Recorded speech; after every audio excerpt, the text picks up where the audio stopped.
Studio One News. Follow for latest updates. Link in description.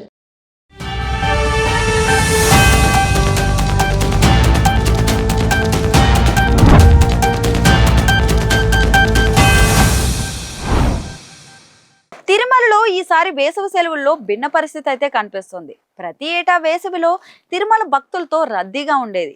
ఈసారి అదే అంచనాలతో TTD ముందస్తు చర్యలను అయితే చేపట్టింది.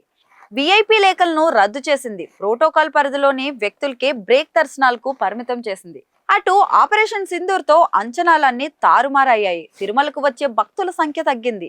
క్యూ లైన్లు ఖాళీగా కనిపిస్తున్నాయి. దీంతో భక్తులకు దర్శనం మరింత సులభంగా మారింది. శ్రీవారిని దర్శనం కోసం టికెట్లు మిగిలిపోతున్నాయి. సాధారణ రద్దీ తిరుమలలో భక్తుల రద్దీ సాధారణంగా ఉంది. తిరుమల పర్యటన పైన ఆపరేషన్ సింధూర్ ఎఫెక్ట్ కనిపిస్తుంది.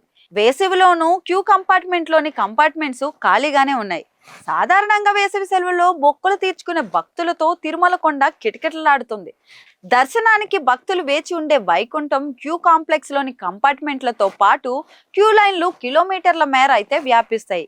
ఈ ఏడాది మాత్రం భక్తుల రద్దీ సాధారణంగానే ఉంది. గతేడాది ఎన్నికల నేపథ్యంలో మే 1 నుంచి 10వ తేదీ వరకు 7,04,760 మంది శ్రీవారిని అయితే దర్శించుకున్నారు. ఈ ఏడాది కూడా అదే సంఖ్యలో 7,04,689 మంది శ్రీవారిని దర్శించుకుంటున్నట్లు అధికారులు అయితే వెల్లడించారు. యుద్ధం ఎఫెక్ట్ అయితే టీటీడీ వేసవి రద్దీ అనుగుణంగా ఏర్పాట్లు చేసినా కానీ అంచనాలు అయితే తప్పాయి. ఈ ఏడాది వేసవి సెలవుల్లో రద్దీ పెరగకుండా సాధారణంగానే ఉండటానికి ఆపరేషన్ సింధూర్ తదినంతర పరిణామాలే కారణంగా టీటీడీ అధికారులు భావిస్తున్నారు. ఈ ఏడాది వేసవికి రద్దీ విపరీతంగా ఉంటుందని టీటీడీ అధికారులు అయితే అంచనా వేసినప్పటికీ ఉద్రిక్తతల నేపథ్యంలో సాధారణ రద్దీ అయితే నెలకొంది.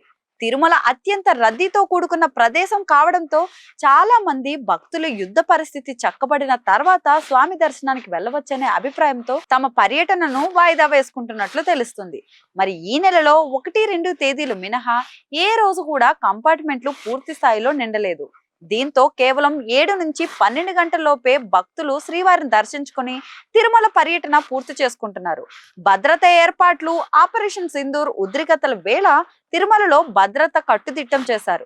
అందులో భాగంగా 130 మంది ఆక్టోపస్ పోలీసు నిఘా మరియు భద్రత విభాగం బాంబు డాగ్ స్వాట్ బృందాలు అధికారులు సిబ్బంది 4 బృందాలుగా విడిపోయి ఏరియా డామినేట్ అయితే నిర్వహించారు. భారత్ పాక్ వార్ నేపథ్యంలో భక్తుల్లో ధైర్యాన్ని నింపేలా ముందస్తు జాగ్రత్తగా ఏరియా డామినేషన్ నిర్వహించిన సిబ్బంది తిరుమలలో శ్రీవారి ఆలయం కాటేజీలు బస్టాండ్ వంటి రద్దీ ప్రాంతాల్లో తనిఖీలు కొనసాగించారు. అనుమానిత వ్యక్తులను ప్రశ్నించడంతో పాటు బ్యాగులను క్షుణ్ణంగా తనిఖీలు చేశారు. ఈ తరహా తనిఖీలతో భక్తులకు భరోసా నింపటమే తమ లక్ష్యమని అధికారులు అయితే ప్రకటించారు. శ్రీవారి వారి భక్తులకు భరోసాలాగా సందేశం ఇవ్వడం జరుగుతుందన్నారు.